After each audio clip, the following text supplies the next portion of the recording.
et on va pouvoir commencer tranquillement ce webinaire. Écoutez, je vous souhaite la bienvenue à toutes et à tous. Ravi d'être avec vous. Je vais commencer par présenter Nathalie Labarre, qui est notre intervenante aujourd'hui, et je me présenterai après. Donc Nathalie, toi, tu es basée sur Angers. Tu es consultante, facilitatrice et formatrice spécialisée, enfin, tu accompagnes les associations et toutes les organisations, les entreprises dans l'implémentation d'un système de gouvernance coopératif. Et tu me disais tout à l'heure, tu préfères le terme participatif. Voilà, et tu es spécialiste en sociocratie. Basée sur Angers, mais tu interviens sur toute la France. Et aujourd'hui, tu vas intervenir sur quel thème, Nathalie ? Eh bien, le titre, c'est « Avancer ensemble, même en cas de désaccord ». J'avais envie de réfléchir, qu'on réfléchisse ensemble, qu'on voit quelques petites notions autour de cette notion de désaccord. J'ai pris grand plaisir à préparer ce webinaire. Bon, et alors de mon côté, je suis Yanis Camus, je suis le collègue et associé de Nathalie Labarre. Moi, je suis basé à Rennes, ça se voit normalement sur ma petite étiquette, et je fais le même métier que Nathalie. Voilà. Alors, ce que je vous propose pour ce webinaire, c'est la forme suivante. Nathalie, je vais t'inviter à nous faire ta présentation pendant à peu près une dizaine de minutes. Alors, si j'ai bien compris, tu auras de temps en temps des questions à poser aux participants, et je vous invite à utiliser le chat pour donner vos réponses aux questions posées par Nathalie. Bienvenue à Julie qui arrive, à Claudine aussi qui est là, Marie-Noël, voilà, Valérie, Stéphanie. Ah, il y a plusieurs Stéphanie. Voilà, bienvenue à tout le monde. Ensuite, après les 10 minutes de présentation par Nathalie, tu vas pouvoir répondre aux questions des participants. Donc, même chose, vous utilisez le chat pour poser vos questions. S'il y a un sujet sur lequel vous souhaitez que Nathalie approfondisse ou alors un terme qui n'est pas très clair pour vous, n'hésitez pas dans le chat. Et enfin, Nathalie, on invitera quelques participants à réagir. Donc, je vous invite, et ça, c'est déjà un exercice sociocratique, à bien serrer dans votre tête qu'est-ce qui relève de la question de clarification, et dans ce cas-là, vous le mettez dans le chat, et qu'est-ce qui relève de la réaction. La réaction, c'est plutôt ce que vous pensez de ce qu'a dit Nathalie. Vous êtes d'accord, vous n'êtes pas d'accord, vous voulez vous-même approfondir, étayer avec un exemple ou autre. À ce moment-là, ne l'écrivez pas dans le chat, gardez-le pour vous. Et puis, au moment des réactions, vous pourrez lever la main virtuelle. Et à ce moment-là, on vous donnera la parole pour que vous puissiez nous partager vos réflexions à vous. Voilà. Ensuite, Nathalie, je te redonnerai la parole pour 10 minutes. Tu nous repartageras un certain nombre de choses avec des visuels, si j'ai bien compris. Et puis, même chose, vous pourrez poser vos questions et ensuite réagir. Et ce sera la fin de ce formidable webinaire. Nathalie, ça correspond bien à ce qui était prévu ? Tout à fait. Alors, super, c'est parti. Bienvenue à tous. J'espère que toutes les personnes qui étaient intéressées sont maintenant présentes. De toute façon, le webinaire est enregistré. Il sera sur notre site internet et puis on enverra le lien aussi dans notre prochaine newsletter. En attendant, Nathalie, c'est à toi. Comment on gère cette histoire de désaccord ? Grande question. Alors, je partage mon écran. Tu me dis si ça marche, Yanis ? Ouais, super. Super. Alors, voilà, le webinaire « Avancer ensemble, même en cas de désaccord ». Alors, première assertion que j'avais envie de poser, première affirmation, et je vous invite à me dire ce que vous en pensez dans le chat, justement. Le désaccord, pour moi, en théorie en tout cas, ce n'est pas un problème. Il y a assez de place pour que tous les points de vue coexistent. Voilà, il n'y a aucun souci à être en désaccord. Le monde est suffisamment vaste pour qu'on puisse avoir chacun notre point de vue et exister chacun avec notre point de vue, le vivre, le partager, le défendre, et que notre voisin puisse faire de même, même si son point de vue est tout à fait opposé au nôtre. Voilà, donc est-ce que, comme moi, vous pensez qu'il y a suffisamment de place pour tous les points de vue, ou alors, voilà, est-ce que vous pensez autre chose ? Alors, est-ce que je peux avoir accès à la discussion ? Là, je vous invite à réagir si vous le sentez. Est-ce que ça suscite des réactions ? Ok, il y a des personnes qui sont en accord. Est-ce que, comme moi, vous sentez que vous êtes en accord d'une manière théorique, mais que dans la pratique, ça diffère ? Alors, moi qui ai la parole, Nathalie, je peux quand même te dire que concrètement, parfois, même si, comme toi, je partage cette théorie, parfois, c'est vraiment compliqué quand même. Ok. tout à fait d'accord, mais pas facile de mettre en œuvre. Et ben, c'est justement la question que je me suis posée en préparant ce webinaire. Je me suis dit, a priori, il n'y a aucun problème à être en désaccord. On peut ne pas avoir le même point de vue. Et des fois, d'ailleurs, ce n'est pas inconfortable. On peut, par exemple, être autour d'une table et je peux dire, bah, moi, j'aime les huîtres, je trouve ça bon. Je trouve que les huîtres, c'est très bon. Mais Yanis peut dire, bah non, moi, je trouve que les huîtres, c'est pas bon. Et on est d'accord sur le fait qu'on est en désaccord et c'est OK et il n'y a pas de souci. Des fois, ça ne génère pas plus de désagréments que ça. Mais des fois, c'est plus compliqué. Et justement, la question que je me suis posée, c'est bah, pourquoi le désaccord, des fois, provoque de l'inconfort?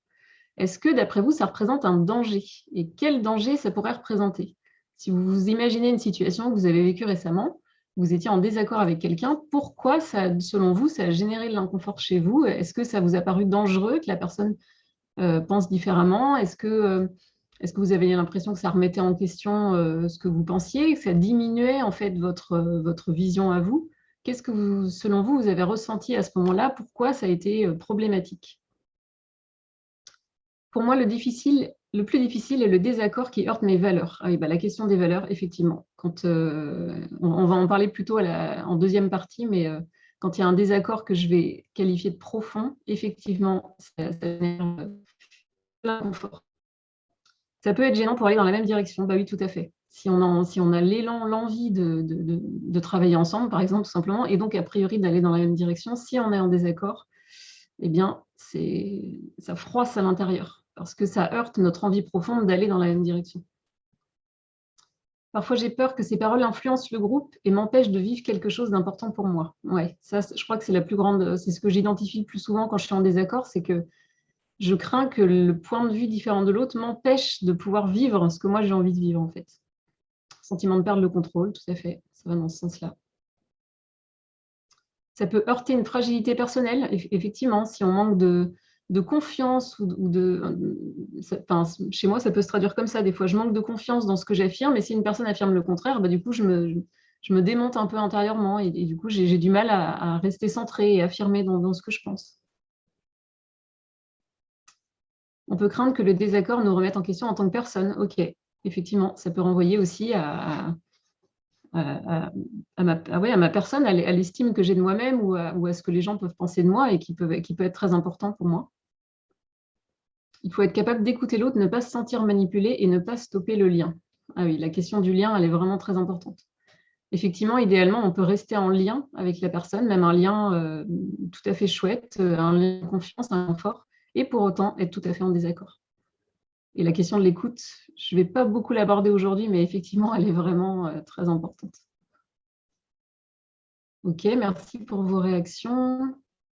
Pour moi, la difficulté est quand le désaccord me met hors de mes limites. La question de mes limites est un bon repère pour moi, tout à fait. On va en parler un petit peu plus loin. Ouais.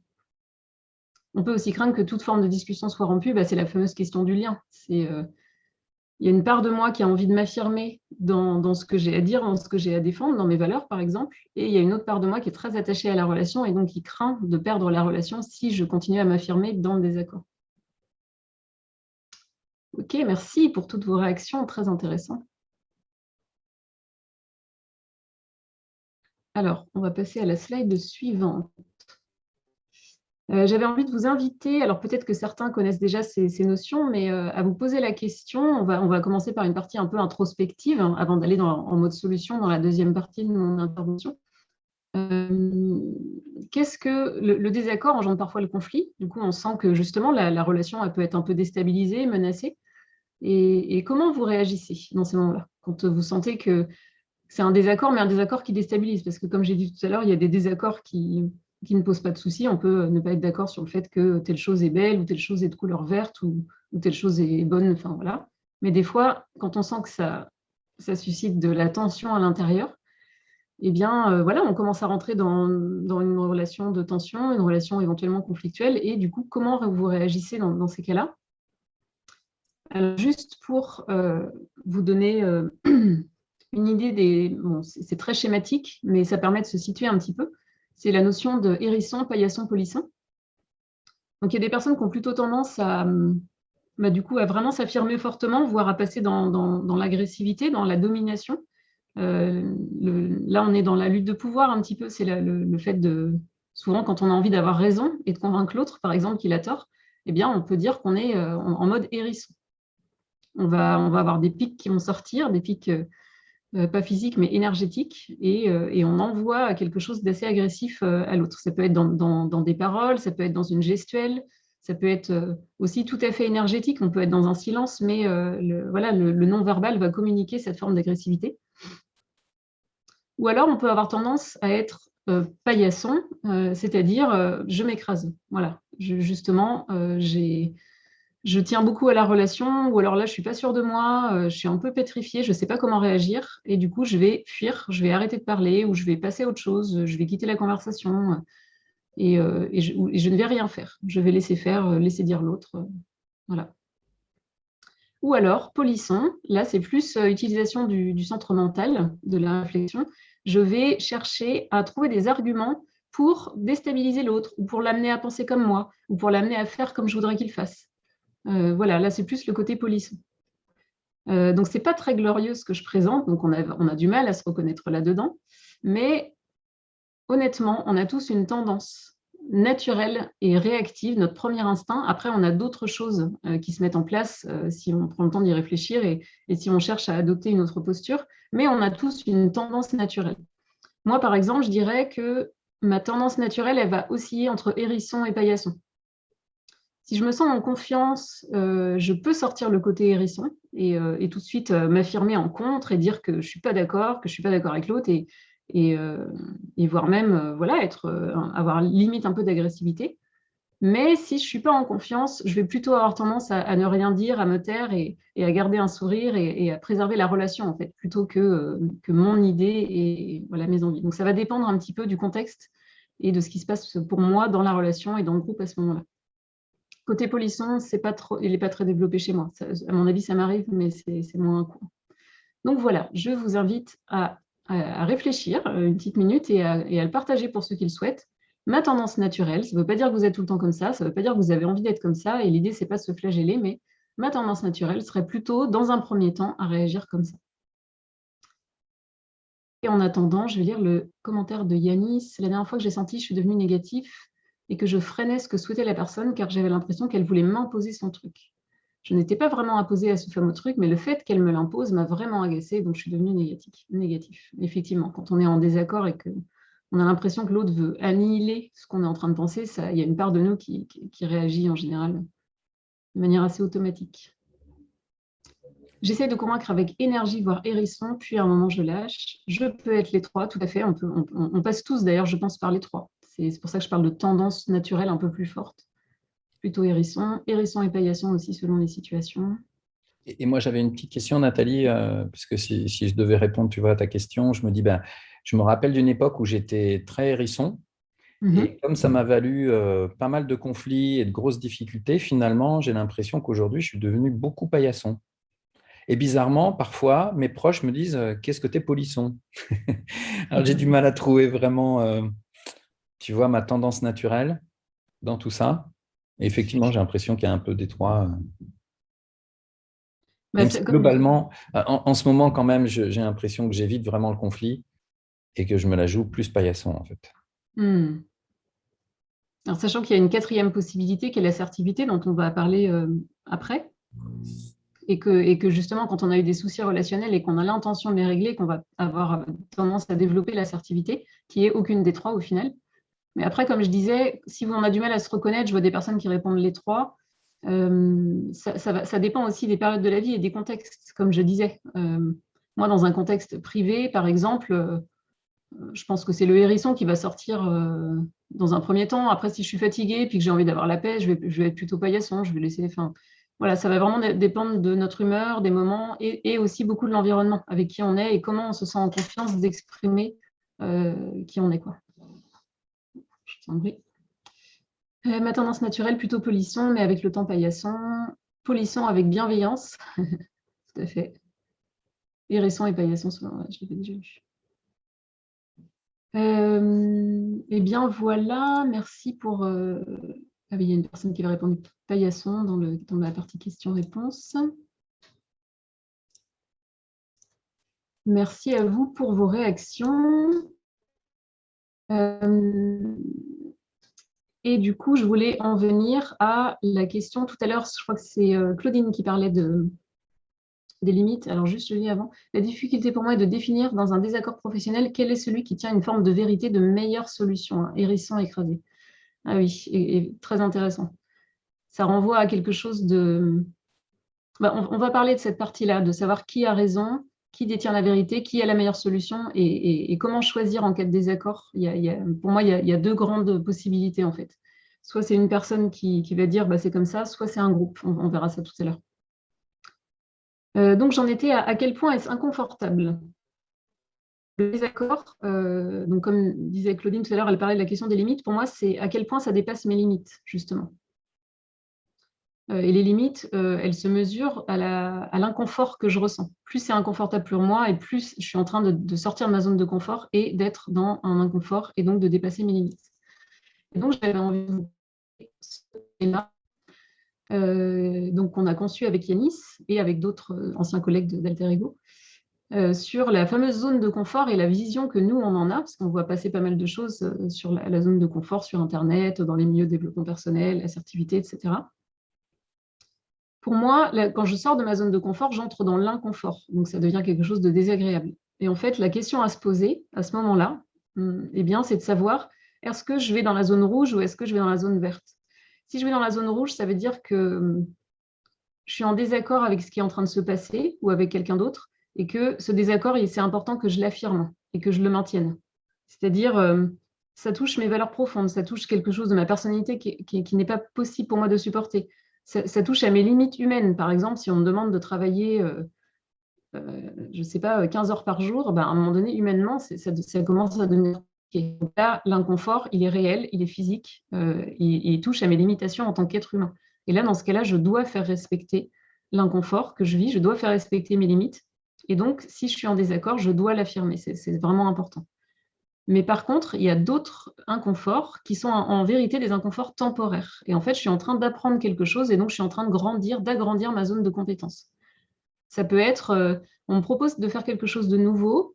J'avais pas, je suis pas habituée à faire ça, donc ça me déstabilise parce que je sors de ma zone de confort. Mais en vérité, cette nouvelle chose va me permettre d'apprendre de nouvelles compétences et ça va me permettre de vivre peut-être des choses géniales en fait.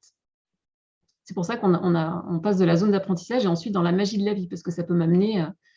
Souvent, l'exemple que je donne, c'est les premières fois où j'ai pris la parole en public dans des conférences devant 40, 50, 100, 150 personnes. Eh bien, je sortais de ma zone de confort. C'était vraiment inconfortable pour moi, la prise de parole en public. Mais le fait de faire un confort a été que temporaire au final. Et j'ai appris à prendre la parole en public et c'est devenu génial parce que maintenant, je ressens un sentiment de fierté et j'étais très contente de transmettre ce que j'avais à transmettre. Voilà. Mais il y a d'autres choses. Si vraiment ça dépasse mes valeurs, si ce n'est pas possible pour moi, ça va être important de dire non, de dire stop et de dire objection, en vérité. Cette diapo est géniale, on en a plein de nouvelles et tout aussi géniales les unes que les autres. Prise de conscience à gogo. Je crois, ouais, c'est ça. Combien de temps j'ai utilisé sur les 10 minutes? Je n'ai pas vérifié, je ne sais pas si Yanis t'avait fait attention. Ouais, il te reste 2 minutes. Ah, je ne t'entends pas. Comment ça se fait? Là, tu m'entends là? Non? Ah, ça y est, c'est bon. Ouais. Je disais, je te donne encore 2 minutes. Eh bien, écoute, non, je disais, pour Non, moi, c'est bon. je suis arrivée au terme Parfait. de la première partie. Ok, je pensais qu'il te manquait un petit peu de temps. Et bien, dans ce cas-là, c'est le moment où vous pouvez poser vos questions dans le chat. Donc, n'hésitez pas. Nathalie, peut-être laisse le visuel. Peut-être les gens vont avoir tu as des questions par rapport à ce visuel. Parce que Claudine le trouve génial, mais on voit qu'il y a quand même beaucoup de choses dessus. Alors, dans un premier temps, vos questions de clarification uniquement dans le chat. Et s'il n'y a pas de questions, on va passer aux réactions, auquel cas je vous inviterai à lever la main et puis je vous donnerai la parole. Voilà, ouais, c'est bien que tu nous remontres un peu tous les visuels, Nat, comme ça. Ça peut permettre de poser des questions. Bon, je ne vois pas de questions arriver, c'est que sans doute c'était clair pour vous. J'attends encore quelques instants. Ouais, pour Gwenaël, tout est clair. Bah, super.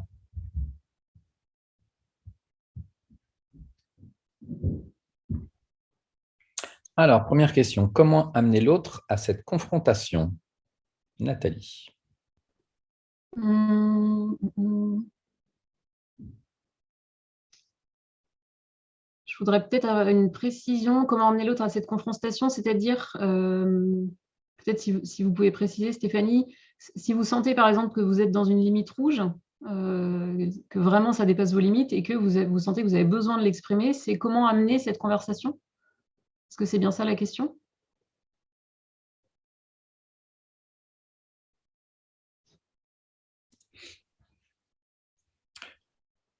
J'aurais pu donner aussi la parole à Stéphanie.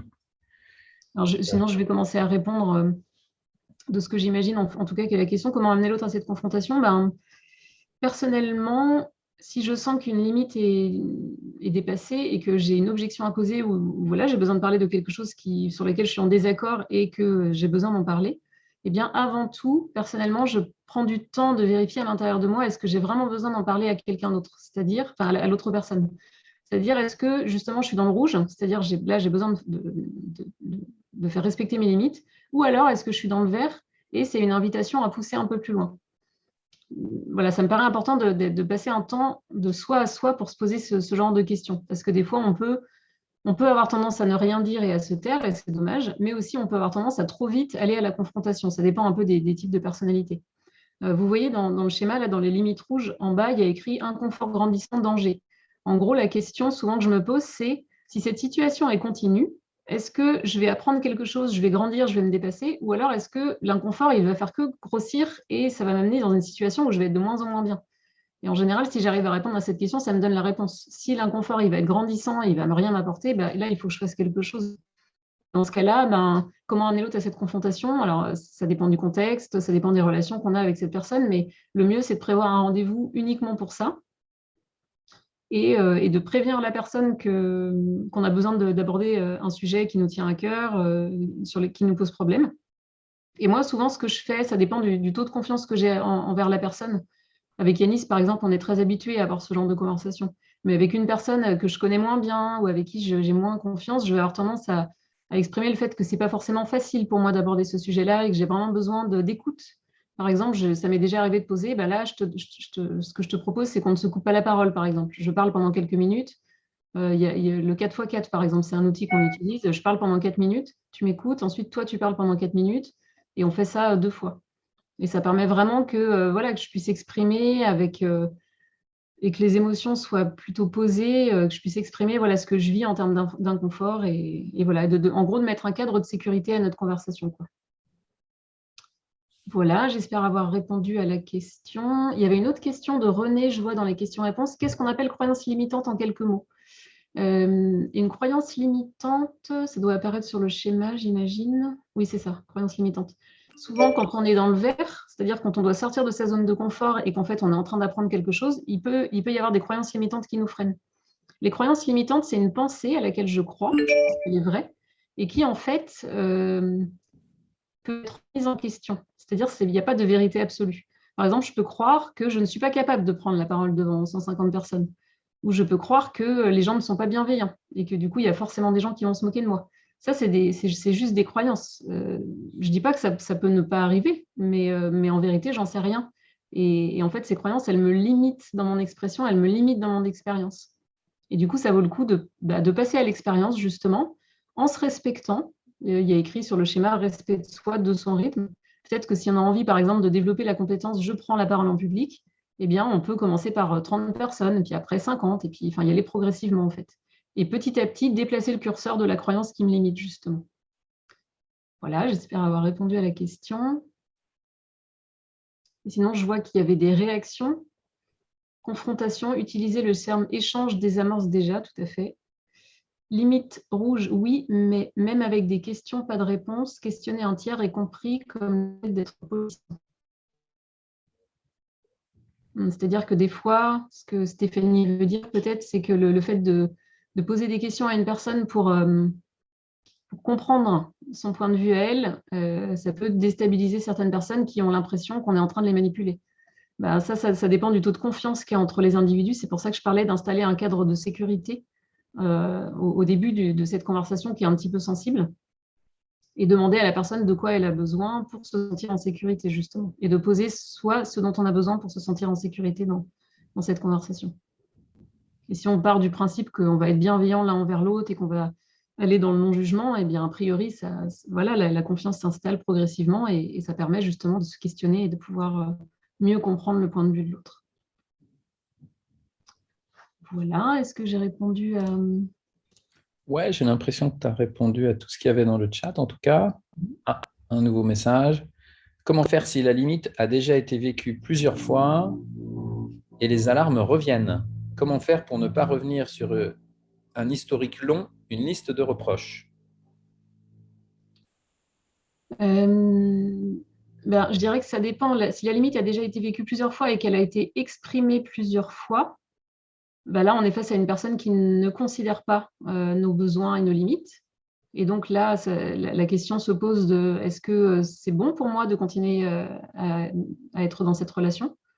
Après, si elle n'a pas été exprimée, si elle a été vécue plusieurs fois mais pas exprimée, la personne, du coup, elle n'est pas forcément au courant. Et je dirais que, enfin moi, en tout cas, si c'était moi, je prendrais d'abord le temps de digérer toutes les émotions qui sont en lien avec toutes ces limites, en fait, avant d'aller voir la personne. En fait, de vraiment prendre le temps d'accueillir toutes les émotions, c'est-à-dire de les reconnaître, de reconnaître que je suis peut-être très en colère, de reconnaître que je suis peut-être très triste, enfin voilà, de vraiment pleinement reconnaître ce qui se passe à l'intérieur de moi. Et ensuite, pour aller avec quelque chose de plus posé et plus rationnel peut-être envers la personne et d'essayer de lui faire un condensé synthétique pour que ce soit plus digérable. Le mot confrontation invite tension, non? Clarification ou autre mot plus invitant à aller vers la communication évolutive. Alors, il y a eu 2 remarques sur le mot confrontation. Je ne sais plus quand je l'avais utilisé, mais effectivement, chacun utilise le mot qui lui convient et avec lequel il se sent bien. En tout cas, quand on invite effectivement l'autre à discuter, on va éviter de lui dire « je t'invite à une confrontation ». Voilà, je t'invite à discuter, à un échange, ça passera sans doute mieux. Et encore que, j'ai entendu parler moi, d'une technique, je ne sais pas ce que tu en penses, Nathalie, mais de gens qui reviennent un peu de la communication non violente, tu vois, de toutes ces choses sur la bienveillance, et qui disent non, non, en fait, il faut être cash, il faut être dans le jugement, il faut pouvoir dire ses jugements. Justement, c'est montrer qu'on a confiance, de pouvoir dire à l'autre, bah, tu m'emmerdes. Là, voilà, ce que tu as fait, ça ne me convient pas du tout et ça me fait chier, etc. Qu'est-ce que tu en penses, toi, de ça? Moi, mon point de vue par rapport à ça, c'est que, d'ailleurs, la CNV l'intègre, je trouve, c'est le côté chacal. On a, a priori, enfin en tout cas chez moi, je le vois et je le vois souvent chez les gens, le chacal qui vient en premier, c'est-à-dire cette envie de dire que l'autre est un con, voilà, de manière résumée, très synthétique. Et pour moi, c'est important d'exprimer ça, mais pas à la personne concernée, en fait. C'est-à-dire, moi, je le fais soit par l'écrit, quand vraiment ma limite a été dépassée fortement et que je suis vraiment en désaccord, enfin, ça ne va pas du tout pour moi ce qui est en train de se passer, eh bien, j'ai besoin de décharger d'abord. Et je vais décharger soit seule, juste en prenant conscience que je suis en colère et en le reconnaissant pleinement, soit en écrivant, soit je peux aussi, avec certains... J'ai des amis qui sont oreilles girafes, et oreilles girafes en CNV, ça veut dire qu'ils sont capables d'entendre en mode CNV. Et donc, je peux leur demander un temps d'écoute où je vais cracher du chacal. C'est-à-dire, je vais dire à quel point l'autre, voilà, sortir tout ce que j'ai à sortir d'assez désagréable, mais sachant que ça n'arrivera pas aux oreilles de la personne concernée et que j'essaye d'arriver avec quelque chose de plus constructif envers la personne. Mais si j'ai pas lâché un peu du lest avant en lâchant ma colère sans y réfléchir, voilà, en mode il m'emmerde, c'est un con, etc., eh bien, je vais avoir du mal à arriver centré, en fait. Donc pour moi, oui, il faut l'exprimer, mais pas à la personne concernée. Voilà mon point de vue. Ok, donc c'est une autre école de pensée. Voilà, c'est ça. Ok, écoute, j'ai l'impression que tu as répondu toutes les questions. Est-ce que tu souhaites passer à la deuxième partie? Ah, il y a Claudine qui nous met un message. Tout ceci me convient bien jusqu'au moment où je me rends compte que l'autre peut me manipuler avec ce que j'exprime en utilisant nos fragilités exprimées dans l'authenticité. Attention, il faut reconnaître ce danger pour réajuster. Tout à fait, je pense que ça peut arriver. Comme je disais tout à l'heure, moi, je ne suis pas très polisson, donc c'est pas... je vais avoir du mal à concevoir qu'on puisse faire ça, mais je l'ai déjà constaté et je vois bien que des fois, voilà, on se met en position de vulnérabilité, d'exprimer justement nos limites. Et après, il y a des personnes qui réutilisent dans le discours contre nous. Eh bien là, ça pose la question de la confiance. Ça me montre, voilà, est-ce que je peux avoir confiance en cette personne? Et ça pose la question de, est-ce que c'est bon pour moi de continuer la relation avec cette personne, ou en tout cas dans ces conditions? Et je pense que si j'arrive à le voir, j'aurais tendance à le montrer à la personne, à dire, bah là, en fait, tu vois, j'avais dit ça, moi j'avais confiance quand je l'avais partagé, et là, en fait, quand j'entends que tu reprends ce que j'avais dit, eh bien, alors après, il faudrait que je prenne le temps d'aller voir à l'intérieur de moi ce que ça me fait en mode CNV, voilà comment je me sens, quel besoin ça touche, mais j'ai l'impression que c'est la confiance, en fait, qui est dans la relation qui me l'a menée.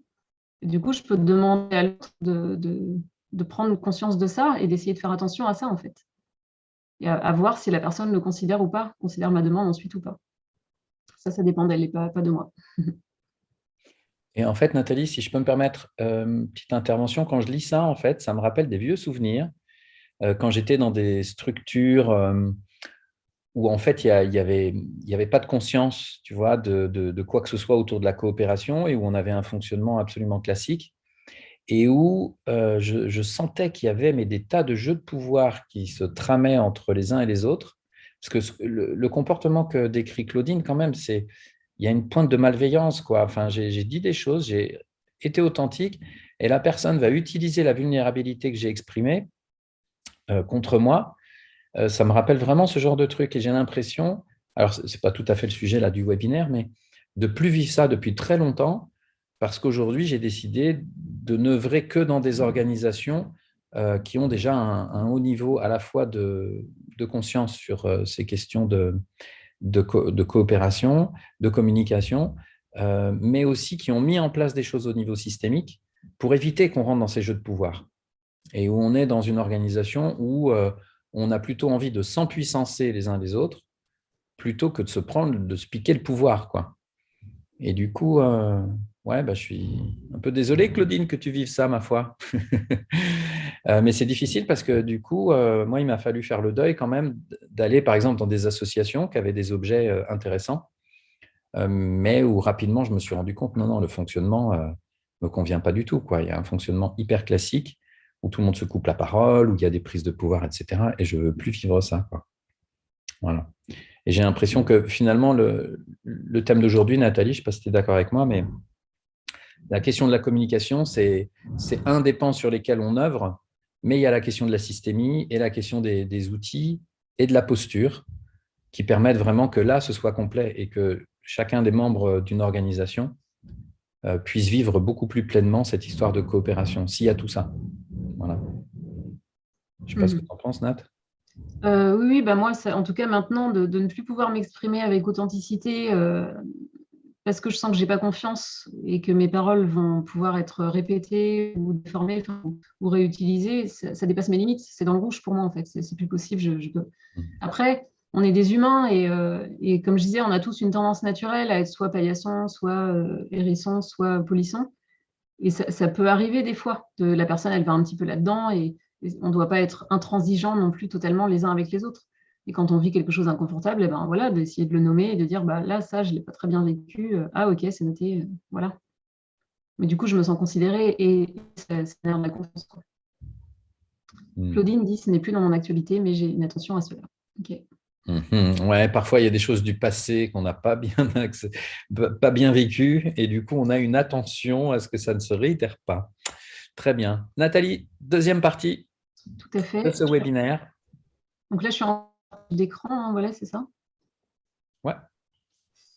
Eh bien, justement, l'autre posture qui est un chemin, en fait, c'est pas, je vous invite à pas le vivre comme moi je peux le vivre parfois, comme une injonction, voilà, à ne plus jamais être ni hérisson, ni paillasson, ni polisson, mais plutôt en fait de reconnaître pleinement que parfois j'ai tendance à être hérisson, paillasson ou polisson, et donc du coup, plus je vais le reconnaître, et moins ce trait de personnalité va dominer ma personnalité ou va prendre les commandes à mon insu.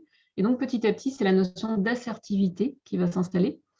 L'assertivité, c'est quoi? Eh bien, c'est en fait la capacité à se positionner dans son avis, dans sa vision, de dire bah, voilà mon point de vue, voilà moi comment je pense, sans plus d'inconfort que ça, en fait. Voilà, mon point de vue peut exister, peut être différent du tien, ou ça peut être le même, et c'est OK, en fait. Voilà, je m'affirme, mais sans m'écraser parce que j'ai peur de perdre la relation ou parce que j'ai peur, voilà, je crains la réaction de la personne en face, sans vouloir écraser moi le point de vue de l'autre et l'annihiler, et sans faire le filou et essayer de trouver le moyen d'arriver à mes fins, en fait. Voilà, c'est juste, je m'affirme et du coup, en général, quand je m'affirme pleinement comme ça, avec calme, j'ai envie de dire, quelque part, eh bien, en général, les notions qui vont avec, enfin les capacités plutôt qui vont avec, c'est la notion d'écoute. C'est-à-dire, je peux entendre tout à fait aussi que la personne en face, elle a un point de vue différent. Et ça, pour moi, c'est un chemin. Je suis sur ce chemin parce que j'ai l'intention de l'emprunter, mais voilà, chaque jour, j'apprends, je vis encore des moments où le hérisson a envie d'aller piquer en face, où je sens que j'ai pas du tout osé m'affirmer. Enfin, voilà, mais c'est un chemin qui est agréable à emprunter parce qu'il permet justement d'avancer ensemble, même en cas de désaccord. On est vraiment dans la thématique du webinaire. Je peux te faire un feedback, Nat, parce que Mhm. je trouve que tu es un peu dur avec toi-même, hein. Comme ça fait 4-5 ans qu'on travaille ensemble, je peux te dire que tu as déjà bien arpenté le chemin et tu es extrêmement assertive. Tu es l'une des personnes les plus assertives que je connaisse. Et je ne te vois pas souvent ni faire le hérisson, le paillasson, pas trop non plus, et le polisson non plus, en fait. Voilà. J'avais une question, Nat, par rapport à ça. Mhm. Est-ce que l'assertivité, c'est un peu synonyme de souveraineté individuelle? Est-ce que pour toi, ça ressemble un petit peu à cette thématique dont on entend parler quand on est dans les milieux qui travaillent sur la gouvernance partagée, des choses comme ça? Tout à fait. Je dirais, peut-être la souveraineté individuelle, c'est plus un comportement. L'assertivité, c'est une posture, mais en tout cas, ça se marie, ça va ensemble. C'est la même notion, quoi. Je me connais. En gros, pour moi, ça renvoie, en tout cas, je me connais bien, je sais quelles sont mes limites, je sais quels sont mes besoins, Hmm. et du coup, je suis capable de les exprimer, et je suis capable d'entendre les limites et les besoins de la personne qui est en face de moi, en fait. Merci. Alors, vous n'hésitez pas, hein, s'il y a des choses que dit Nat et qui vous posent question, à poser vos questions dans le chat. Et pour l'instant, il n'y en a pas. Donc, on peut continuer. Ah, je crois qu'il y a une question qui est apparue. J'ai un souci de connexion, je me suis arrêtée au slide sur la zone de confort. Est-ce que je pourrais avoir vos slides ou un résumé? Merci pour votre réponse. Eh bien, Sarah, on enverra le replay à toutes les personnes qui ont participé à ce webinaire. Et donc, du coup, vous pourrez voir les slides à ce moment-là dans le replay. Voilà. Donc, si ça répond à votre besoin, eh bien, c'est OK. Sinon, n'hésitez pas à remettre dans le chat une autre demande. Voilà. Alors, pour arriver à développer l'assertivité et à distinguer, est-ce que je suis dans une limite rouge, dans une limite verte, et à savoir se positionner. Je vais vous donner des petits trucs. Donc, le premier, c'est de se poser la question, est-ce qu'il s'agit d'un besoin? Est-ce que là, je suis en train de toucher un besoin, donc qui est vraiment fondamental et important pour moi? Ou est-ce que je suis en train de m'accrocher aux moyens d'y parvenir? En CNV, on parle des fois de besoin et de stratégie. C'est-à-dire, je peux avoir un besoin de considération, par exemple, et pour moi, le moyen d'obtenir de la considération, eh bien, c'est qu'on ne me coupe jamais la parole, ou que le matin, on me dise bonjour, ou que le soir, on me demande comment j'ai passé ma journée, ou qu'on lise bien les mails que j'envoie et que je vois que... Enfin, voilà, ça peut prendre plein de formes différentes. Ça, c'est des moyens de parvenir aux besoins. Et moi, je vous invite à être assertif sur les besoins, c'est-à-dire d'essayer de... Quand vous sentez que quelque chose vous manque ou qu'il y a une limite qui est dépassée, de vous demander OK, il s'est passé quelque chose, c'était une stratégie, enfin voilà. Quel est le besoin qu'il y a derrière? Et ça, je vais être assertif dessus. Je vais faire en sorte de nourrir ce besoin, que ce soit par moi-même ou en faisant une demande relationnelle. Mais le moyen d'y parvenir, eh ben, peut-être que je suis accrochée à un moyen et que l'autre ne peut pas me donner ce moyen-là, parce que lui, c'est pas son mode de fonctionnement, mais qui peut me donner de la considération autrement, en fait, par un autre moyen. Donc voilà, donc je vous invite à être ferme sur les besoins, mais souple sur les moyens d'y parvenir. Voilà. Pour moi, pour un besoin, il y a 80 000 stratégies possibles, donc 80 000 moyens possibles d'y parvenir. Alors Voilà. moi, j'ai envie de te challenger, Nat, et de te dire, hein, je vais reprendre ta méthodologie et j'aimerais bien savoir ce que tu penses de la phrase que je vais utiliser. Moi, je suis désolé, Nat, mais en ce moment, tu réponds pas assez vite à mes mails et j'ai besoin que tu répondes plus rapidement à mes mails. Donc, tu as besoin que je réponde plus rapidement à tes mails. Donc ça, ce serait Le moyen de nourrir quelque chose chez toi. Qu'est-ce qui a besoin d'être nourri si tu imagines que je réponde rapidement à tes mails? Qu'est-ce qui est nourri en fait quand je réponds rapidement à un mail? Qu'est-ce qui est Est-ce nourri? que c'est Ben, je peux avancer dans mon l'efficacité? boulot, quoi. Hein? C'est une notion d'efficacité, Ah bah voilà, oui, clairement, clairement. Attends, je te pose des questions, tu mets 3 jours à me répondre. Tu vois, c'est pas possible. Moi, ça me bloque, je peux pas avancer. Est-ce que tu te sens pas considéré?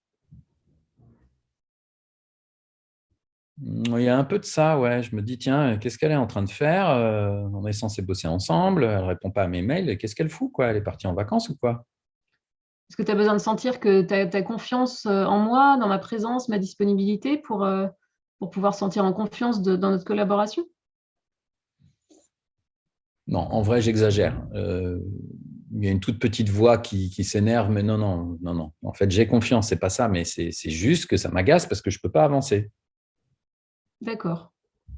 Ok, donc ça serait à réfléchir, mais il y a quelque chose autour d'un besoin ouais, c'est ça, d'avancer, de te réaliser peut-être Ouais, enfin, me réaliser, ça va loin, mais non, en fait, ça me crée du stress quand tu me réponds pas parce que je suis bloqué sur des dossiers, des choses que je pourrais faire rapidement.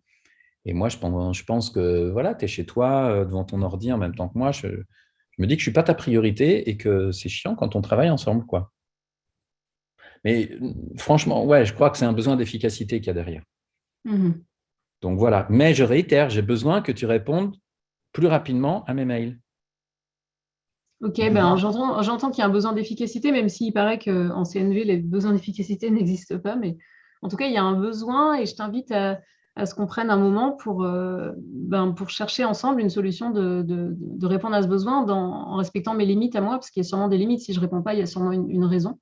Et donc, du coup, peut-être te donner de la clarté, des explications sur le fait que je ne réponde pas rapidement à tes mails dans certains cas et voilà, qu'on cherche ensemble une solution pour nourrir ton besoin tout en respectant mes limites. Est-ce que ça t'irait?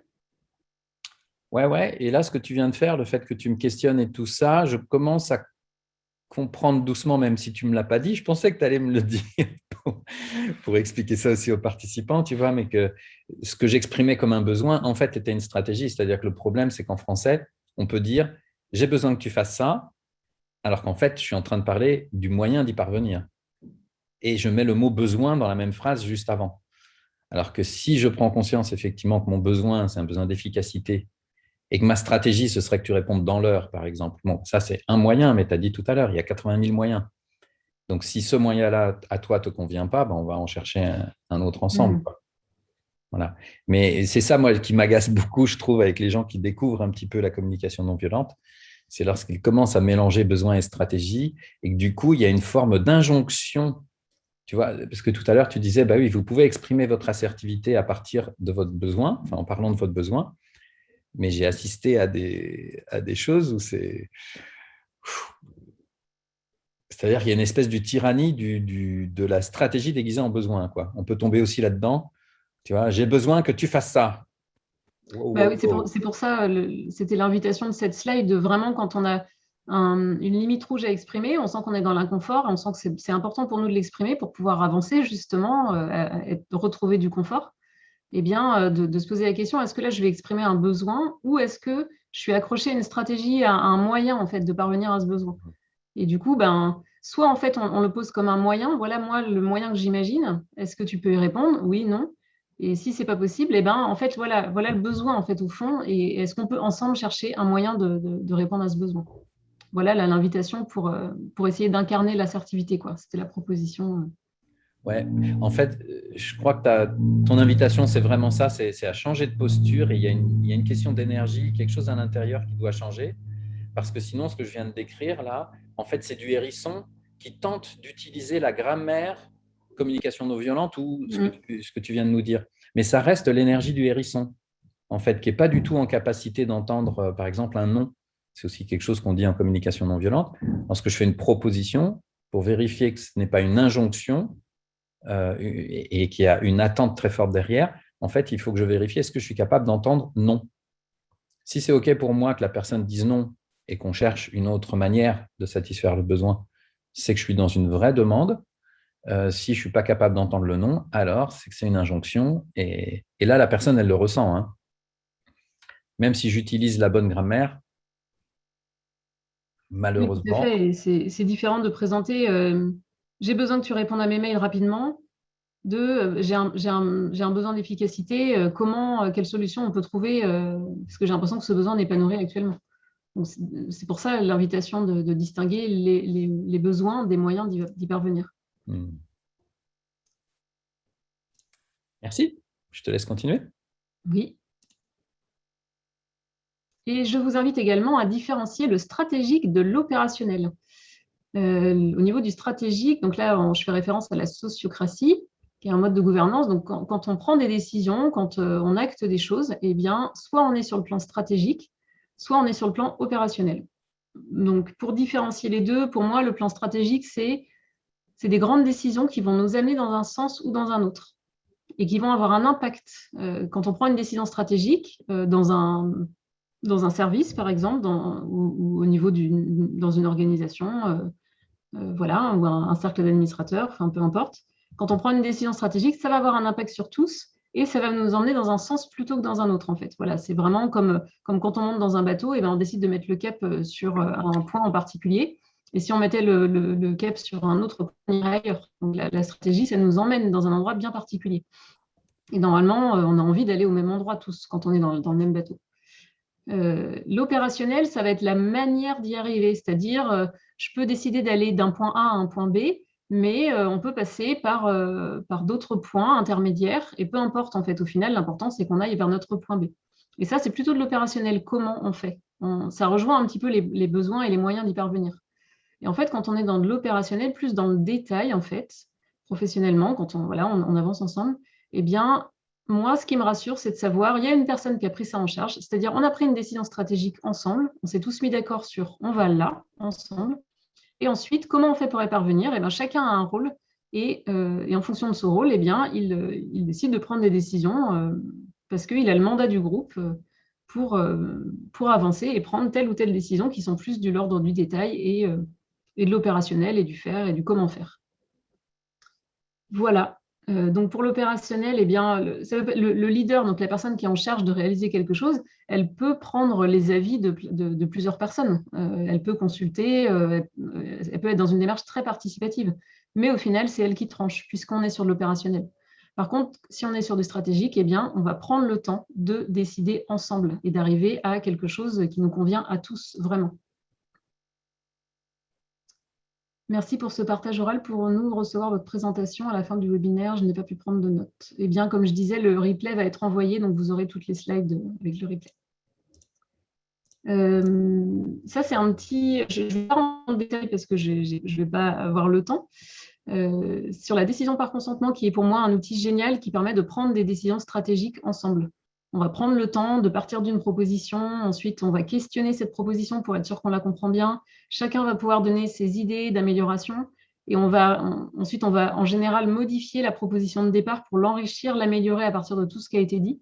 Et on va arriver à une proposition qui est la version condensée de tous les avis et qui inclut en fait, les besoins et les limites de chacun et qui permet en fait d'arriver à une proposition stratégique qui ne dépasse les limites de personne, où personne n'a d'objection. Donc, je passe très vite, il y aurait beaucoup de choses à en dire, mais... Et enfin, je voulais terminer sur si le désaccord est trop profond, eh bien, on se sépare. On n'est pas obligé de rester ad vitam aeternam, empêtré, enfermé dans une relation professionnelle ou personnelle d'ailleurs qui ne nous convient pas. On n'est pas obligé de rester marié à une entreprise dont les valeurs profondes ne nous correspondent pas. C'est possible. Et puis, on peut aussi changer de cap et voilà, les besoins, ça évolue au fur et à mesure du temps et on peut avoir besoin à un moment donné de quitter parce que le désaccord, le delta, il est trop important. Et dans ce cas-là, on peut se séparer et même là, en fait, on peut le faire ensemble. C'est-à-dire, c'est pas juste je m'en vais ou alors je suis virée, d'ailleurs, ça peut arriver. En coopération, on essaye de prendre le temps de vérifier que les besoins et les limites de chacun dans cette histoire de séparation sont vraiment respectés. Avec Yanis, on a déjà vécu une séparation avec 2 autres collègues comme ça et moi, je suis assez contente de comment on l'a vécu parce qu'on a vraiment pris le temps en fait, de se dire au revoir, de vérifier voilà, de quoi tu as besoin en, fait, en partant et quelles sont les limites voilà, qui seraient dépassées. enfin voilà, que chacun puisse poser. Moi, j'ai besoin de ça, j'ai besoin de récupérer telle chose, j'ai besoin de prendre le temps de partir à telle date et de vérifier que ça dépasse les limites de personne. Donc voilà, ce que je voulais dire, c'est que on peut traverser le désaccord, on peut traverser des conflits en développant une posture d'assertivité, en prenant le temps de prendre des décisions ensemble, mais des fois, quand le désaccord est trop profond, eh bien, on peut se séparer, c'est OK. Et par contre, on prend le temps de le faire en considérant chacun. Et voilà, c'est bon pour moi. La séparation coopérative. Mhm.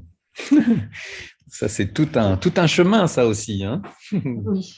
Parce que souvent, on laisse pourrir la situation jusqu'à un point où on a envie que la séparation soit justement la réparation de tout ce qu'on a mal vécu. Et ça nous empêche parfois d'être vraiment dans la coopération. Alors que si on a conscience, hein, comme tu le dis, que en fait, c'est plus juste pour moi d'être avec ces gens-là, ou j'ai envie de faire autre chose, je le dis plus tôt. J'attends pas que la situation dégénère. Et puis du coup, nous, je me rappelle, on a pris la décision par consentement de se séparer. Et je me rappelle à la fin avoir vraiment célébré ce moment-là. Et ça te dit, ouais, c'est chouette que nos anciens collègues nous aient fait cette proposition. Et puis, on n'avait pas d'objection, en fait, ça nous convenait. Et ça a été un moment très chouette, effectivement. Et je me rappelle de plein d'autres moments avant ça où il n'y avait pas la sociocratie dans ma vie et où les séparations étaient beaucoup moins chouettes. Bon, alors, je ne vois pas de questions dans le chat. Est-ce qu'il y a des choses, peut-être, Nathalie, si tu peux nous remontrer tes slides rapidement pour que les gens… Alors, il y a des questions là dans la conversation. Ouais, alors il y a Gwenaël. Ah, Dans la question de ouais. Yanis, les réponses en cours, on verra plus tard, me semble un exemple de la problématique où il demande une explication, une solution, mais un interrogatoire, mais pas de réponse. Je ne sens pas l'avancement comme une réponse à sa question, qu'il soit en accord ou pas, aurait été un avancement? Non.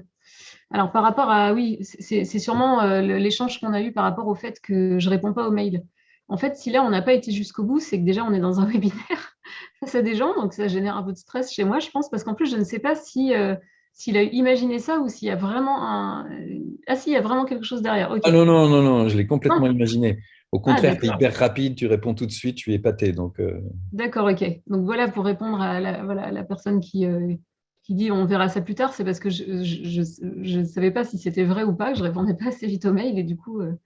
Mais sinon, si Yanis et moi, et on s'est déjà retrouvés plusieurs fois hein, dans des situations inconfortables, on n'était vraiment pas d'accord avec ce que fait l'autre, eh bien, si ce n'est pas le moment, on dit on voit ça plus tard, mais on prend vraiment le temps de le voir plus tard et de se poser jusqu'à arriver en général, on prend le temps, on fait plusieurs tours de parole pour dire à quel point on n'est pas d'accord, ce qui ne nous plaît pas, comment on vit, etc. Et après, on se dit, bon, est-ce que l'un de nous deux a une proposition?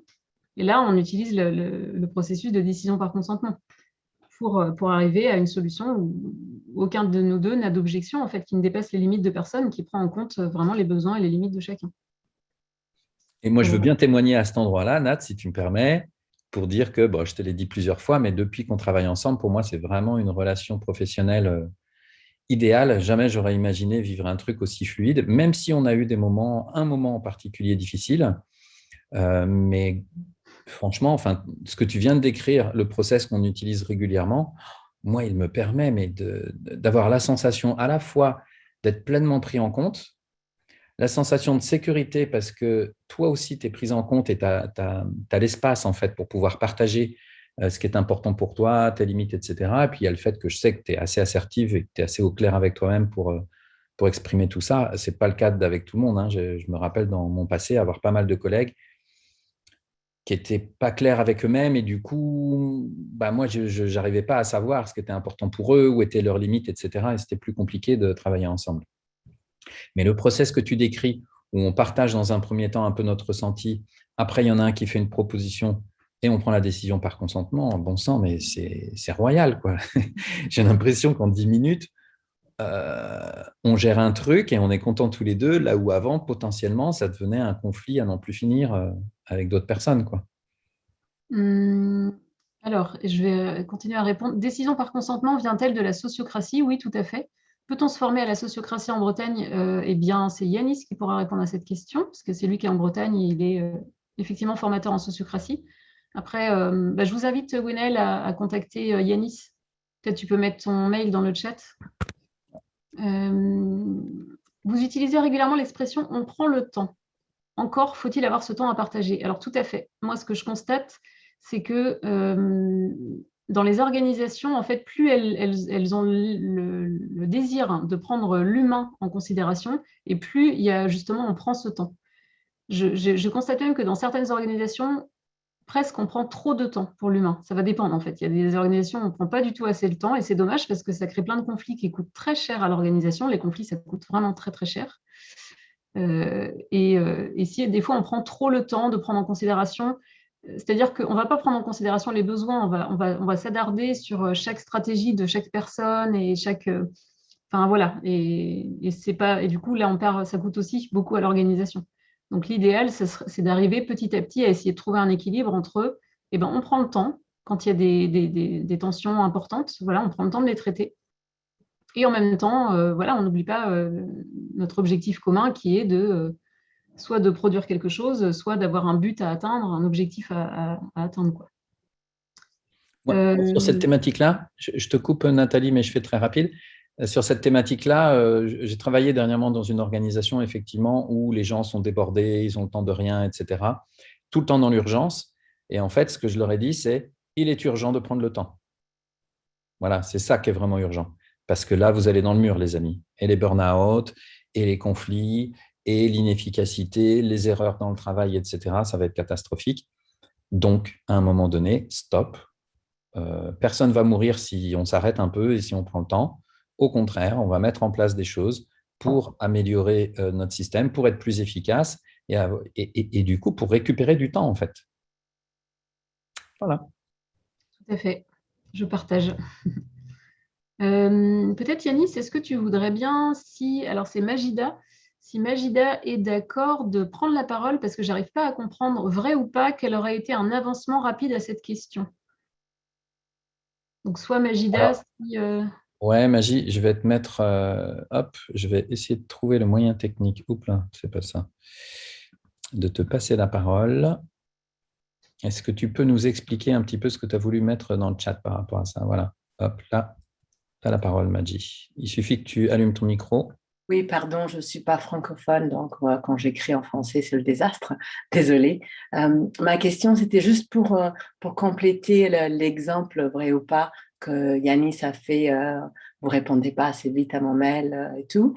Quel aurait été un avancement rapide à cette question, si ce n'est pas le questionnement, mais c'est vrai ou c'est pas vrai, ou autre chose qui a fait que c'est resté un peu flou. Enfin, moi, j'ai senti une sorte de défensive en interrogatoire à Yanis parce qu'il y avait une esquive de la question. Donc, si j'étais à la place de Yanis, qui l'a géré plutôt coolement, je me serais un peu énervée, ça aurait monté en temps. Donc, ma question était, si on utilisait ça comme exemple rapide, parce que c'est un exemple réel qui arrive assez souvent à moi et à d'autres personnes, surtout à Paris, quel est un avancement rapide sans encore mettre la personne en disant on verra ça plus tard. C'est ça ma question. Ok, merci. Eh ben, j'ai été étonnée et déstabilisée parce que je n'avais pas l'impression de ne pas répondre au mail de Yanis, effectivement. Après, si ça avait été vraiment une impression de sa part, peut-être que j'aurais pris le temps de l'écouter et de voir qu'on reparte sur des exemples concrets, c'est-à-dire quel mail, à quel moment, combien de temps je mets, enfin vraiment pour comprendre la situation et voir pourquoi à ce moment-là, je n'ai pas répondu rapidement. Et peut-être, ce qui me vient tout de suite, parce que moi j'ai un esprit très tourné solution, ça aurait été de me dire, peut-être qu'on se met d'accord sur un code, c'est-à-dire que quand dans l'objet il y a écrit urgent, eh ben, je sais qu'on se met d'accord sur le fait que soit je réponds dans les 12 heures, soit je lui envoie un texto pour dire je ne peux pas répondre parce que je suis en intervention ou je ne sais quoi. Et s'il ne met pas urgent, eh bien, ça veut dire que c'est bon, j'ai le temps. Ou alors il me met j'ai besoin d'une réponse dans la semaine, ou enfin qui me précise en fait le moment pour que je puisse répondre encore mieux à son besoin en fait. Nathalie, peut-être, là c'est trop tard, tu viens d'émettre une solution possible, mais en fait on peut parler aussi des tours de piste rapidement là. Ce qu'on utilise, on aurait pu le faire sous forme de simulation. Je sais pas, j'ai pas l'heure là sous les yeux. On a dépassé le timing, là, il est 32. Ouais, donc, mais peut-être on peut expliquer ça. Juste lorsque on fait des réunions hebdo avec Nathalie, je peux mettre à l'ordre du jour, effectivement, j'ai une tension par rapport à cette question de réponse au mail qui n'est pas assez rapide. Et puis là, on fait on appelle ça tour de piste, où j'exprime moi ce qui me dérange, donc je l'exprime voilà, de manière plus ou moins cash, comme en fonction de l'énergie que j'ai à ce moment-là. Et puis Nathalie, après, a la parole pour dire comment elle vit les choses. Donc ça, c'est pour faire une sorte de diagnostic de la situation, le premier tour. Et puis le deuxième tour de piste, on va commencer à élaborer, à dire un peu toutes nos idées. Donc par exemple, Nathalie vient de dire une idée là. Dans un mail, en titre, on met le degré d'urgence, etc. Moi, je pourrais dire, je pourrais dire, par exemple, être cash et puis dire non, moi, je pense qu'il faudrait que tu répondes tout de suite dans l'heure à tous mes mails, par exemple. Imaginons un truc un peu extrême. Et puis ensuite, en fait, la question qu'on se pose, c'est, OK, est-ce que l'un de nous a une proposition, en fonction de tout ce qu'on a entendu là maintenant, est-ce que l'un de nous a une proposition qui pourrait satisfaire le besoin d'Yanis, qui n'est pas satisfait, et en même temps respecter les limites de Nathalie? Alors, on ne les a pas trop entendues encore, les limites de Nathalie, mais on se connaît un peu, donc a priori, si je ne suis pas complètement stressé avec cette histoire, je risque de modifier un peu mon idée de base. Et puis là, l'un de nous va faire une proposition qui peut être un mélange des deux idées, ou qui peut être mon idée, ou celle de Nat, ou encore une troisième qui vient d'émerger, et on fait la décision par consentement. Et le processus de décision par consentement, il inclut tout un temps d'amélioration de la proposition. Donc, avant d'arriver au moment des objections, c'est-à-dire au moment où on valide vraiment la décision finale, déjà la proposition a été vachement améliorée. Voilà. Et donc, on arrive généralement, dans 90% des cas, surtout quand on n'est que deux, quand on est un groupe plus nombreux, c'est un peu plus complexe, mais à deux, nous, ça va très, très vite. On arrive à des décisions qui sont hyper fluides, par consentement, donc où chacun a consenti au truc. Et même si ce n'est pas ma préférence, peut-être qu'on va mettre en place effectivement ce qu'a dit Nat, c'est-à-dire un système où c'est à moi de dire quel est le degré d'urgence de ma demande. Et puis Nathalie, en fonction de son agenda aussi, elle va pouvoir tenter d'être plus rapide sur certains trucs, moins rapide sur d'autres, etc. Voilà. J'espère que ça répond à ta question, Madji. Et puis, je vois donc que le temps, effectivement, avance. C'est bon pour toi, Madji? Oui, j'apprécie énormément la manière dont Nathalie a répondu, parce que d'habitude, souvent quand on demande une question comme ça, on a besoin d'une formule qui marche tout, mais ce qu'elle a rappelé et clarifié, c'est que chaque cas est différent et que c'est important de regarder exactement, précisément de quoi il s'agit. Je trouve ça très utile et un bon rappel pour moi, j'imagine aussi pour les autres. Donc, merci beaucoup. Merci, Madji. Merci. Et à bientôt. Alors, est-ce qu'il y a d'autres personnes parmi les spectateurs qui souhaitent prendre la parole pour réagir? Et ce sera doucement, on va aller vers le mot de la fin. Alors, je vois une main. Sarah, je te donne la parole. C'est bon, Sarah. Oui, bonjour. Voilà, concernant la CNV, dont je suis adepte tout récemment, j'aimerais savoir comment faire si l'autre n'a pas forcément conscience de ses propres besoins, de ses émotions, de tout ce vocabulaire-là, parce que la plupart du temps, on va se cacher derrière la colère ou la fuite, et on ne va pas forcément vouloir avoir un discours ou en tout cas un entretien avec l'autre. Et quand l'autre essaye quand même de tendre la main et de proposer des choses, et qu'il n'est pas du tout réceptif parce qu'il n'a pas conscience de tout ça, comment faire justement pour quand même établir un lien et un dialogue surtout? C'est une bonne question, c'est une situation délicate. Je ne suis pas sûre qu'il y ait une réponse magique.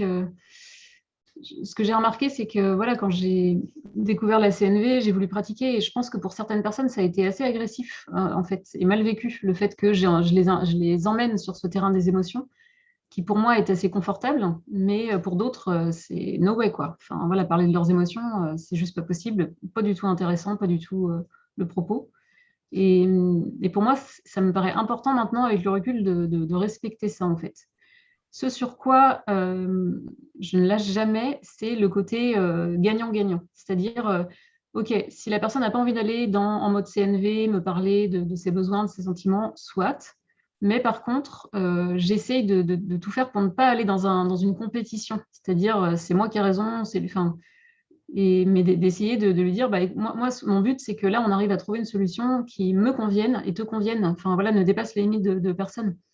Et j'ai conçu une formation sur la gestion des conflits et je donne l'outil CNV, je donne également l'outil DESC qui, alors de mémoire, c'est demande, expression, solution et conséquences. Voilà, c'est ça. Où on est plus branché sur, OK, quelle solution on va trouver là, tout de suite, maintenant, pour faire en sorte que tu te sentes respecté dans tes besoins et moi aussi, en fait, dans mes limites et mes besoins. Même si on ne passe pas par la case expression profonde, authentique des émotions. Donc voilà, on peut essayer, et il y a des personnes que ça fait bouger et à qui ça parle, qui découvrent la CNV, et voilà, mais il y a des personnes, ça ne leur parlera pas, et on peut rien y faire, il y a du lâcher-prise à avoir. Mais par contre, on peut rester en mode solution gagnant-gagnant, et même si on ne va pas sur le terrain des émotions, quoi. Voilà. Oui, merci. Merci Sarah. Du coup, je t'invite à baisser la main. Et est-ce qu'il y aurait une autre oui. personne qui souhaite réagir? Alors là, d'ailleurs, Sarah, c'était une question, hein. Moi, j'invitais les gens maintenant à réagir et à dire globalement… Pardon? Excusez-moi alors.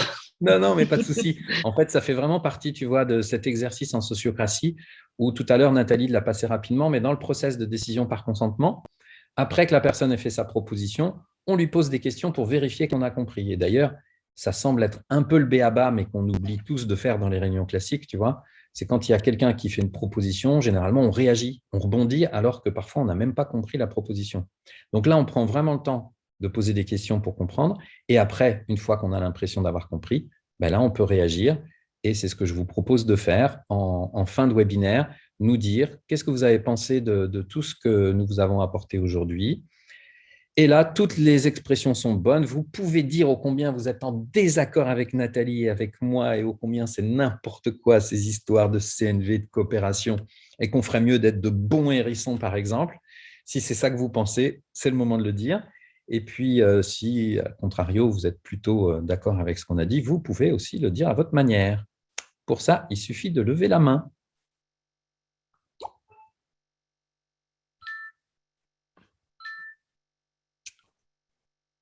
Alors, je ne vois pas de main levée. Personne n'ose? Bon, dites-nous au moins si c'était intéressant ou pas intéressant, si vous avez appris des choses ou si c'était des choses que vous connaissiez déjà. Ou alors, pour les personnes qu'on connaît, vous pouvez prendre la parole juste pour faire un petit coucou. Ça y est, il y a une personne, merci. Ah, c'est Magie encore. Alors, attends. Magie. Écoute, comme personne n'a levé la main, je oui. m'exprime. C'était pour dire que pour moi, au début, c'était un peu difficile, comme je ne suis pas francophone, et je trouvais que Nathalie parlait très vite. Et du coup, il me fallait… j'hésitais entre décrocher et m'accrocher. Et la différence était intéressante parce que Yanis, tu parles très chill. Et du coup, ça faisait un équilibre, mais j'ai apprécié combien je crois qu'elle était peut-être un peu stressée au début, combien ça s'est un peu détendu à la fin de la voir sourire. Et aussi, même si je travaillais en écoutant, le contraste de vos deux personnalités était enrichissant. Et en particulier, je croyais juste écouter pour le plaisir d'écouter, mais je me sens enrichie par rapport à quelques joyaux que j'ai reçus. Donc, merci à vous deux et au plaisir de vous entendre. Voilà. Merci, Magie. Ouais, c'est plus facile pour moi quand c'est Nathalie l'intervenante. Dans 15 jours, c'est moi l'intervenant. Vous verrez que les rôles seront inversés. Allez, est-ce qu'il y a quelqu'un d'autre qui aimerait nous dire un petit quelque chose? Parce que je vois dans la liste de personnes des prénoms et des noms connus. Des noms de personnes qu'on n'a pas vues depuis quelque temps. Sinon, il y a eu 2-3 remarques dans le chat auxquelles on n'a pas… Ok, écoute. Il y avait les besoins de chacun sont primordiaux, mais si la zone de mon collègue est un peu trop large, effectivement, il y a des personnes qui ont du mal à vivre l'inconfort. eh ben, ça concerne le collègue, donc on ne peut pas faire grand-chose, hein, ça concerne lui, mais si ça a un impact sur nous, le mieux qu'on puisse faire, c'est de témoigner de l'impact que les décisions de mon collègue ou le manque de décision ou le positionnement a sur moi, en fait. Et voilà, et faire des propositions qui vont dans le sens de la satisfaction de mes besoins et du respect de mes limites. La solution de la séparation est particulièrement cash. Alors oui, effectivement, je ne vous invite pas à vous séparer au premier désaccord, hein. C'est une solution à laquelle on arrive en général après une longue réflexion et un constat que le désaccord est vraiment très profond et quelque part dans la séparation, logiquement, il y a quelque chose de joyeux parce que ça m'emmène vers dans un autre endroit. Cette séparation va m'amener dans un autre endroit qui me correspondra mieux. Donc, c'est joyeux pour mes collègues aussi parce que du coup, ça va peut-être inviter une nouvelle personne qui correspondra mieux à ce moment-là aux valeurs, aux besoins de l'organisation. Enfin voilà, normalement, la séparation, c'est quelque chose de positif, quoi. Quand c'est vécu en mode coopératif où on prend le temps de se dire au revoir. Et sinon, il y avait aussi la spontanéité n'a plus sa place alors. C'est intéressant ça comme effectivement, je crois que quand on essaie de prendre soin des relations, effectivement, il y a un petit deuil à faire de la spontanéité totale et à chaque instant, effectivement. On peut la réserver pour, et encore, j'allais dire, on peut la réserver dans des endroits avec des amis ou en famille, mais même là, en fait, tout dépend de la spontanéité, quel impact elle a sur la relation. C'est ça la grande question, en fait. Ce que je dis, ce que je fais, quel impact ça a sur moi, quel impact ça a sur l'autre. Et bien sûr, c'est à chacun de dire, voilà l'impact que ça a sur moi, parce qu'on ne va pas le deviner pour les autres, mais des fois, sous prétexte de spontanéité, c'est un côté, peu importe ce que tu vis, moi je suis spontanée. En fait, ça dépend en fait comment c'est amené. Et voilà, la grande question, c'est voilà, quel impact ça a, quoi. Est-ce que c'est un impact positif ou pas? Gwenaëlle, merci pour ton petit mot. Donc, on entend bien qu'il y a quelqu'un qui fait la sieste à côté de toi et du coup, tu ne peux pas parler. Il y a Anne qui dit « Ça peut faire peur d'aller voir l'autre pour lui exprimer son désaccord. » Ah ouais, moi j'ai eu peur plein de fois dans ma vie de faire ça. Il y a des fois où j'ai pas osé le faire, j'ai regretté, ou voilà. Mais du coup, les quelques fois où j'ai osé le faire alors que j'avais peur, le petit truc que je mets en place, c'est un peu le même que pour les conférences d'ailleurs. Je commence par dire que je suis pas bien du tout avec ça en fait, que j'ai peur. Je commence par dire que j'ai peur. J'ai peur de la réaction de l'autre, j'ai peur de ce que ça va faire sur la relation. J'ai peur en fait. Et en général, ça ouvre un espace d'empathie chez l'autre quand j'exprime que j'ai peur. Et je peux même aussi, voilà, comme je disais tout à l'heure, faire des demandes, demander à ce qu'on ne me coupe pas la parole, demander à ce que la personne ait suffisamment de temps. Parce que si on commence à dire quelque chose d'important pour nous et que la personne elle a que 5 minutes, non, c'est dommage. Donc vraiment de créer un espace dans lequel je vais pouvoir me sentir en sécurité pour exprimer ce désaccord et en précisant à la personne que c'est pas facile pour moi de le faire et que j'ai besoin de son soutien quelque part en fait. Et ça, tout dépend du taux de confiance que j'ai envers la personne. Alors, il y a Stéphanie qui dit « Plusieurs évidences. J'avoue, cela fait plaisir à entendre d'être compris et rassuré de partager ses valeurs. Par contre, c'est difficile à faire entendre à son leader. »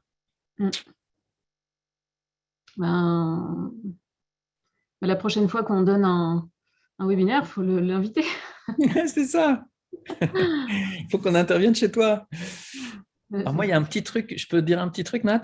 Ouais, puis après, peut-être on va clore. Parce que là, Ouais. Je vois que ça y est, Mathieu aussi nous quitte sans doute. Et Stéphanie dit déjà fait. Ah oui, déjà fait de l'inviter, ok. Alors peut-être il est là d'ailleurs, t'en sais rien. Il est peut-être là. Non, il n'a pas rebondi. En fait, il y a un truc qui peut aider, mais qui n'est pas simple en fait.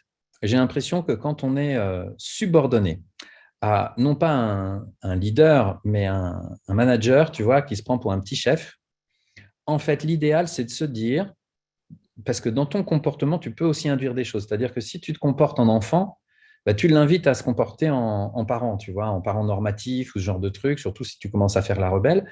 Mais par contre, si toi, tu te positionnes en tant qu'adulte face à un adulte et en te disant, le rôle de mon chef, c'est de m'aider à bien travailler. Mais du coup, tu vas induire dans tes paroles, dans tes comportements, tout un tas de choses qui vont aller vers quelque chose qui est de l'ordre de la coopération et où vous êtes au même niveau. C'est-à-dire que si toi, tu arrives à te convaincre que malgré son comportement à lui, où il essaye de te dominer, en vrai, vous êtes au même niveau, eh bien, tu vas peut-être réussir à créer une forme d'équivalence sans même avoir tous les outils qu'on peut diffuser, Nathalie et moi. Et j'en veux pour preuve que vous avez peut-être vécu ça dans des organisations. Moi, là, dans une très grosse organisation dans laquelle j'ai bossé sur Rennes dernièrement, il y a des gens qui disaient, alors moi, jamais je pourrais appeler notre DG, notre directeur général, par son prénom ou le tutoyer. Et puis, d'autres personnes qui disaient, bah si, moi, s'il me dit que c'est OK, pas de problème, je le tutoie.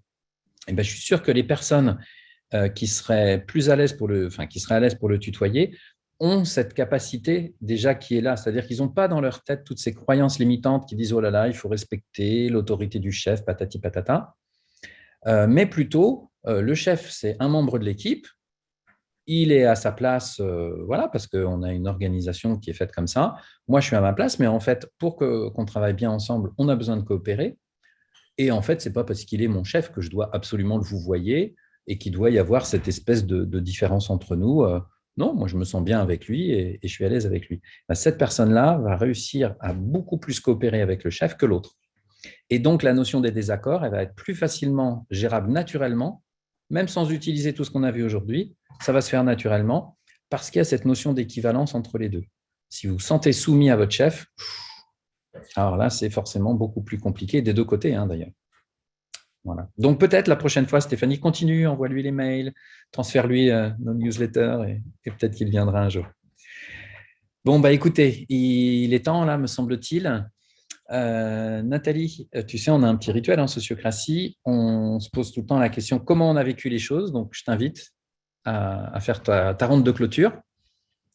Comment tu as vécu ce webinaire? Je ferai la même chose. Et puis après, on va vous quitter en vous souhaitant un bon appétit pour ceux qui n'ont pas mangé et puis une bonne après-midi pour les autres. Nathalie. Eh bien, comment j'ai vécu ce webinaire? Déjà, j'ai eu beaucoup de plaisir à le préparer parce que cette question était très intéressante pour moi. J'ai une forme de déception qu'on ait peu de personnes présentes. Je crois que la dernière fois qu'on a donné un webinaire, on a dû refuser du monde au-delà de 100 personnes. Donc voilà, mais en même temps, j'ai fait la communication quelques jours avant, donc ce n'est pas étonnant.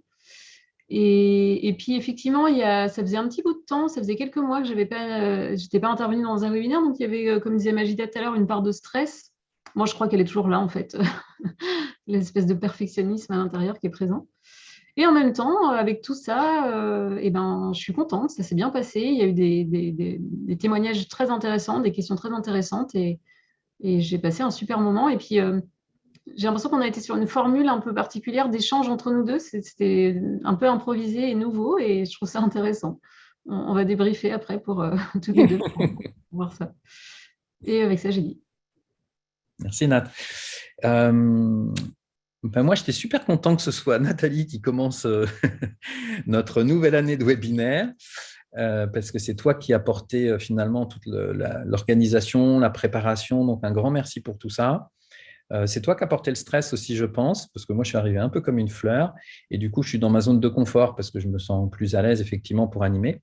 Et comme je le disais tout à l'heure, la prochaine fois, ce sera moi. Et là, je serai plus dans mes petits souliers, à préparer mes visuels, etc. Un grand merci, Nat, aussi pour la qualité de tes visuels. À chaque fois, je trouve ça vraiment chouette. En fait, ça soutient vraiment ce que tu racontes. Et c'est clair et limpide, il n'y a pas trop d'infos ou ce n'est pas des trucs trop moches. Donc, voilà, je les trouve même beaux. Mais tu le sais, je te le dis souvent. Et puis, merci à vous, les amis. J'étais content de revoir des prénoms apparaître de gens qu'on connaît, qui nous suivent depuis pas mal d'années. J'espère que d'ailleurs, les formations que vous êtes venus faire chez nous ont commencé déjà à pas mal changer vos vies et qu'il y a de plus en plus de coopération dans ce que vous vivez. Même s'il y a toujours de nouveaux challenges qui s'offrent à nous. Ce n'est pas parce qu'on est expert en coopération que tout devient tout de suite super fluide et tout ça. Il y a de nouvelles choses qui arrivent, mais c'est passionnant parce qu'on apprend plein de choses. Et moi, c'est ce que j'adore dans l'aventure qu'on vit ensemble, Nathalie. En tout cas, grand merci. Merci pour vos réactions. Merci, Magie, aussi, pour avoir repris la parole et m'avoir sauvé au moment où j'attendais que quelqu'un prenne la parole. Et puis, à bientôt. Vous pouvez effectivement laisser des petits commentaires dans le chat. Et je vous souhaite une très belle fin de semaine, qu'elle soit coopérative au maximum. Et à bientôt pour mon webinaire dans 15 jours, je crois, Nat. Oui, tout à fait. Vous allez recevoir l'information de toute façon. Et puis peut-être ce qu'on peut dire, alors c'est vrai pour les personnes un peu comme Stéphanie tout à l'heure qui nous partageait peut-être son envie d'avoir plus de coopération dans son organisation. Ces webinaires, on va les faire donc 2 fois par mois, une fois Nathalie, une fois moi. Ils sont gratuits, bien sûr. Vous pouvez inviter des gens, nous aider un petit peu à diffuser l'information sur les réseaux sociaux, en particulier LinkedIn. Je pense que c'est vraiment un super vecteur, mais aussi Facebook. Transférez nos newsletters si vous les recevez. Si vous ne les recevez pas, laissez-nous votre mail dans le chat tout de suite pour qu'on puisse vous mettre dans la base mail et que vous receviez les newsletters. Et puis, oui, si vous voulez qu'on intervienne soit de manière ponctuelle dans un premier temps dans votre organisation pour faire découvrir un peu à vos collègues de quoi ils retournent et qu'est-ce que cette histoire de coopération peut faire, on sait faire. Et puis, si vous sentez que votre organisation est déjà prête à passer à la vitesse supérieure pour se transformer en mode coopératif et sociocratique, à ce moment-là, n'hésitez pas, allez-y. On est là pour ça et on a des super méthodes pour changer la vie des organisations. Et en particulier, si votre organisation est en souffrance, il y a plein de choses qu'on peut faire pour transformer ça. Donc, il vaut mieux pas attendre généralement d'être dans cette situation pour passer à l'action. Voilà, et Gwenaëlle, écoute, est-ce possible en individuel? On va en recauser tous les deux. Pour l'instant, j'ai mis de côté les formations en inter, tu vois, les formations où les gens en individuel viennent chez moi pour se former, et je privilégie l'information en intra. Voilà, sachant que je suis déjà intervenu il y a quelques années dans ta boîte. Je ne sais pas si on s'était rencontrés à l'époque. Je ne sais plus, je ne me rappelle plus de ton prénom et de ton nom. Mais en tout cas, il y a des choses effectivement qu'on peut faire. Voilà. Et puis sinon, si vraiment c'est en individuel que ça t'intéresse, je peux te renvoyer vers mon collègue, mais qui est de l'autre côté de la France, alors c'est un peu plus ennuyeux. Voilà. Salut Sarah, merci pour ton petit mot. Merci à tous. On vous souhaite une belle journée. À bientôt, Nat. Bonne journée à tous. Débrief-nous. À bientôt. Ouais. À bientôt. À bientôt Salut tout tout le le monde. monde. Bye bye.